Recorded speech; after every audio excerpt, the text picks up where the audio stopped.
John will he'll bring his leg around the main sheet and the traveler, and it's going to straddle the traveler bar, getting his weight really far forward. And as soon as it's, now we may have to be making traveler adjustments, it's probably 10 knots, and he goes just behind that to the point where my fist can just barely make it around the traveler line without hitting his leg. So still as far forward as possible. I'd say John on 169 is too far back in this flip grab.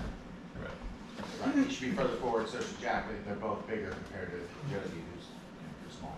Yeah. Question for you. Do you guys have it so that you can spin your main sheet block 100 or 360? Yeah. Yeah. Okay.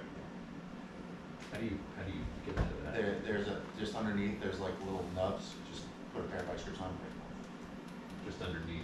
It's like a swivel. Yeah. There's like 3 little nubs there on But there. you have to do that from underneath the cockpit, right? No. No, just on the cockpit floor. If you look okay. just under the thing, like there's the Yeah. S-shaped piece. It's like a washer with I mean, just right underneath it, there's little nubs. You can just break them. Okay.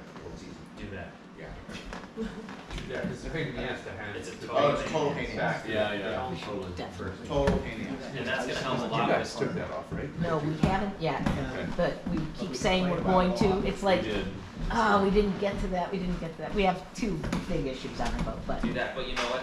Things like that make the leech of your main blow through your backstay. It sounds stupid, but it does, because now your main trimmer can, from the low side, be rolling, do a little pop with the main sheet, and then ease it as somebody else goes and flattens your boat and pops the leech through.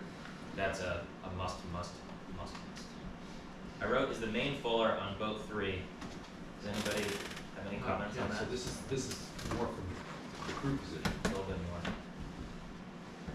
I think it's flatter. Just looking at the I don't know, the middle line on the sail was to have more belly to it. yeah, the middle line is, I was thinking the bottom one. it's actually forward. Yeah. Alright, so Say it what is the answer? It depends. Isn't that always the answer? Yes. The answer, I think the main on boat 3 is fuller for a couple reasons. One of them is the draft stripes, particularly at the top. Yeah. It looks fuller and is more knuckle forward. It looks more like a Nike swoosh than the other. Yes. Now keep in mind, draft stripes can be a little bit deceiving from this vantage point because of the heel of the boat. So I think boat 3 is also heeling maybe a little bit more, which is going to put more shape in those draft stripes. I'm also seeing the overbend wrinkles or the speed wrinkles. So if I look at the GBR boat and 169 down at the bottom here, you see these overbend wrinkles are coming back about halfway, just kind of above the middle of the window here. And on boat 3, it kind of stops about there. So do speed wrinkles or overbend wrinkles indicate flatter or fuller? Full. Flatter. Flatter, yeah. The overbend wrinkles indicate flatter. Imagine the sail being stretched this way. So if you keep pulling and keep pulling and keep pulling, eventually you're going to get those wrinkles from the stress of that, and that's getting flatter. If you bring it together, it's going to get fuller and smoother. So those were the 2 things that jumped to me about is the main on boat 3 a little bit fuller. It could be that they have a little bit less backstay on, which would especially indicate that at the top of that top stripe, but again, the heel angle changes the shape of that stripe quite a bit. It's just kind of a fun little. So The other thing I see, and you brought it up earlier about the different masts. The mast on GBR looks a lot straighter. Yep. Some of that is tuning, and some of that is that is the Selden rig. The other 2 are Southern. Right. But some of it is tuning. We had an interesting run of this. We're going to get a little off the track here, but we were in Miami, and the first day of the regatta, both Zeke and my team were together, and the training day we both thought, okay, it was a little windier. First day of the regatta was a little lighter, and both of us really struggled for speed. I mean, it was a struggle for both of us. And we got to the dock, and you're going to laugh when I say this because it sounds ridiculous, but we were like, we need power. Like Zeke was saying, we need power, we need the main to be fuller. And Coach Ed was like, you need to try and get some pre-bend out of the mast. He said, take 1/2 a turn off your uppers and put 1/2 a turn on your lowers to make the mast straighter.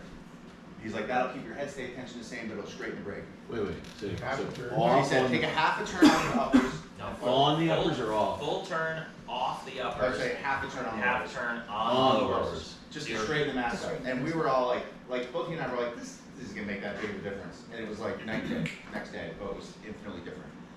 And it was just by getting a little bit of power in the boat, we went from basically subpar to, we won the second day by doing literally a one-turn change on the uppers and, or one on the lowers and half on the uppers. And the just to breeze straighten was the rig up. same on this, Pretty those much the same, days? right? I mean, and it was just getting the main full enough that the boat had power. And it Yeah, was so a good that- lesson to learn of, you know, The lesson there was, I think that ratio of half, whatever the number is, on the lowers and 1 off the uppers keeps your head stay tension number reading exactly the same. Your side shroud tensions will change, but your head stay tension will stay the same, but it's with a straighter mast. right, So the straighter mast means the main is gonna be Fuller. fuller. right. And our whole goal was we needed a fuller main that we could ease out and get the boat to accelerate. And I thought, like, we both walked away feeling like this is not gonna work. So It if made you it put makes a sense. Lucas J, they all know what it's about. Oh, yeah, we noticed that the uppers went down maybe 1 number and the lowers went 2 numbers tighter or something like that. Yeah, we Not a went crazy amount. from 19 and 9 with 10.5 on the head stay to Right.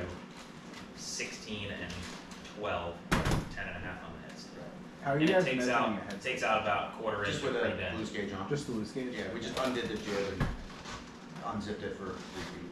Oh, okay. Um, So, it matters.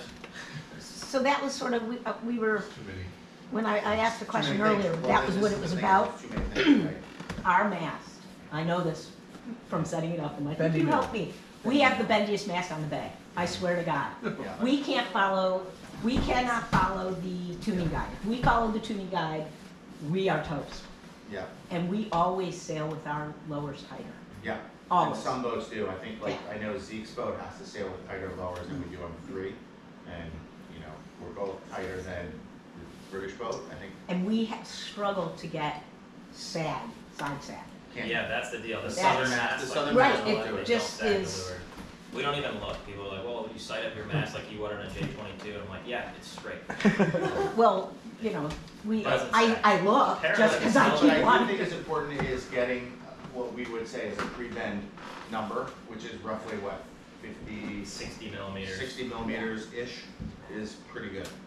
Right, and that's how we set our numbers is, I mean, I think the over theme that we came away from the weekend was, you knew if you had to work hard, you're not very fast.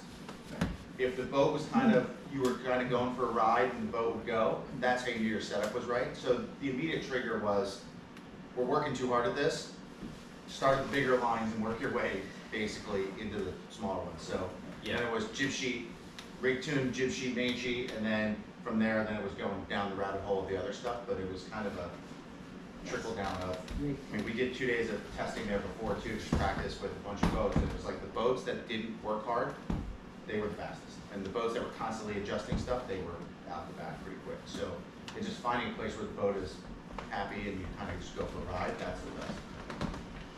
That little rig tune change is extreme, but, you know. It's It was extreme, but it was a, it made a difference for sure. The concept was, how do we just want more power. Let's get bodies on the rail faster. We've already eased the outhaul, what else can we do to get power? And we experimented with that, and it makes the main fuller. So off and on.